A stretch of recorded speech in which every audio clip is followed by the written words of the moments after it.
கிறிஸ்துவுக்குள் பிரியமான சகோதர சகோதரிகளே, உங்கள் அனைவரையும் தினமொரு முத்துக்கள் நிகழ்ச்சியில் சந்திப்பதில் மிகுந்த மகிழ்ச்சி அடைகிறேன்.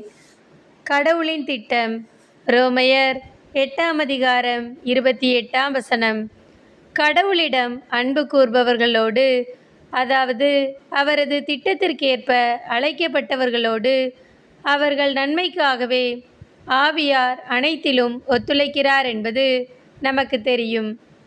பிரியமானவர்களே, இறைவன் நம் ஒவ்வொருவருக்கும் வாழ்க்கையில் அழகான ஒரு திட்டத்தை வைத்திருக்கிறார். நாம் எதை குறித்தும் சோர்ந்து போகாமல், முறுமுறுக்காமல், இறைவன் அனுமதிப்பது அனைத்தும் நம் நன்மைக்காகவே என்று காத்திருக்க வேண்டும். நாம் எதிர்பார்ப்பதை விட எல்லாம் எதிராகவே இருந்தாலும் அதுவும் நன்மைக்கே. அவர் நம் வாழ்வில் நடத்துவது அனைத்தும் நமது நன்மைக்காகவே. நாம் சோர்ந்து போகாமல் இறைவனிடம் ஜெபிக்கும்போது அவர் நமக்கு பலன் தருவார். இறை திட்டத்தின்படி நம்மை நடத்துவார். நமக்கு நல்ல வேலை இல்லை என்றோ, அல்லது வியாதி, பிள்ளைகள், சூழ்நிலைகள் எதை குறித்தும் சோர்ந்து போகாதீர்கள். இறைவன் நமக்கு அனுமதிப்பது அனைத்தும் நம் நன்மைக்கே.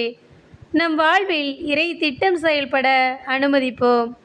இறைவனின் சித்தத்திற்கு நம்மை ஒப்புக்கொடுத்து செயல்படுவோம். அவர் அனைத்தும் நமக்கு நன்மையாகவே மாற்றுவார்.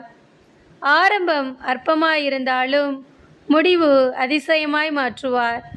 இறைவனிடம் அன்பு கூறும் நமக்கு அனைத்தும் நன்மைக்கு ஏதுவானதாகவே இருக்கும்படி செய்வார். அன்பு இறைவா, எங்கள் வாழ்வில் நாங்கள் பல திட்டங்கள் தீட்டினாலும் இறை திட்டமே எங்கள் வாழ்வில் செயல்பட உதவி செய்யும் இறைவா. ஆமேன்.